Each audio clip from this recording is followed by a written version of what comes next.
Hello everyone, welcome back to Camila Teaches ACUS History. I'm very excited. We're on chapter 1.2. Yeah, let's just go straight back into the grind. So, last class we ended off in the Compromise of 1850, and now we are moving on to chapter 1.2, and the overarching question is how and why did the sectional divides widen between 1850 and 1836?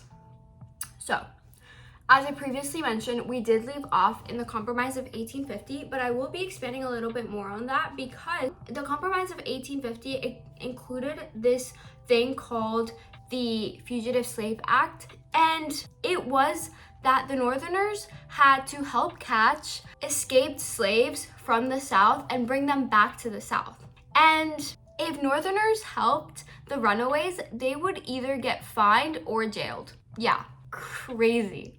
And another part of the Fugitive Slave Act was that no jury trial for the accused, and if a federal commissioner decided that the person was a fugitive, he got paid more. So it was kind of all corrupt, and this widened divisions obviously because many Northerners saw this as the South forcing them to support slavery, and it turned ordinary people in free states into unwilling helpers of the slave states. And this actually caused a lot of anger and resistance in the North. And some Northern states passed personal liberty laws to try and protect the runaways. And because the North was fighting so hard against this, it actually made the Fugitive Slave Act really hard to enforce, and it increased the Northern hatred towards the slave power. And the book actually explains that even though politicians hoped that the 1850 compromise would finally settle the slave issue, it actually made sectional divides a lot more worse between the 1850s and 1856. So moving on, in 1852, there was a huge impact of Uncle Tom's Cabin. So in chapter 1.1, we did kind of cover Uncle Tom's Cabin, but to backtrack a little bit, it's a book written by Harriet Beecher Stowe, and it is an emotional story of enslaved people, and it showed cruelty of slavery. And this book, it sold millions of copies, and it was even turned into plays. And many Northerners that weren't part of the abolitionist movement now felt very strongly against the slavery that was going on. So they in turn turned into abolitionists themselves. And Southerners obviously hated the book, and they claimed it was unfair propaganda. So overall, Uncle Tom's Cabin had a crazy impact in the United States at that time.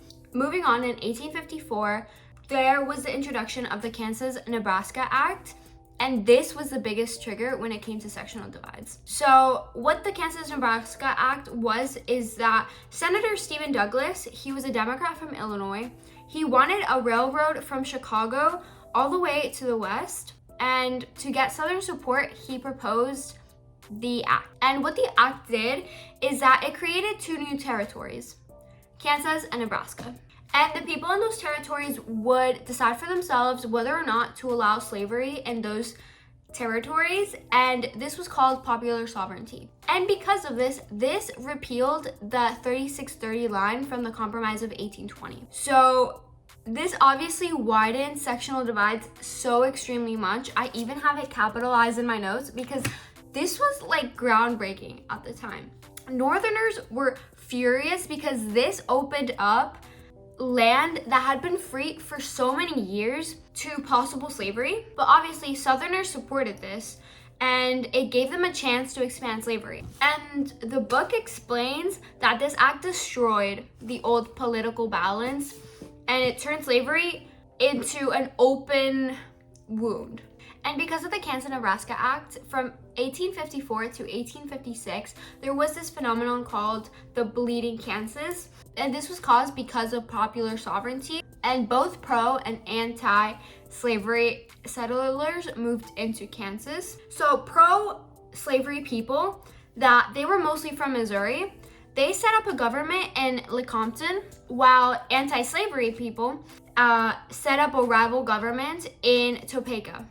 And because of this, violence erupted. There were attacks, there were raids, there were killings between both of the sides, and it was a complete mess. And this is where the name Bleeding Kansas originated from.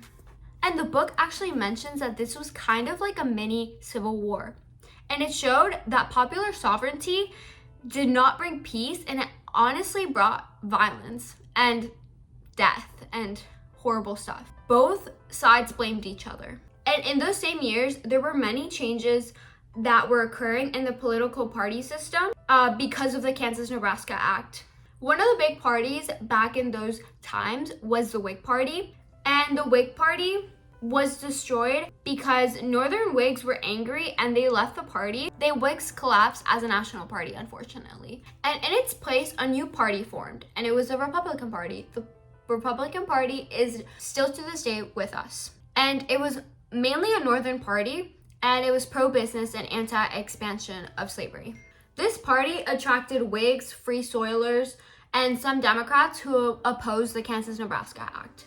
But because the Republican Party was formed, now the rise of the Republican Party was a clear sign of the sectionalism that was happening in the United States, because now there was basically a Northern Party and a Southern Party, which was the Democratic Party. So yeah, that's pretty much it on chapter 1.2. And I really hope this serves as a review for this. We are halfway done with chapter 1. Hallelujah! Woo, woo, woo!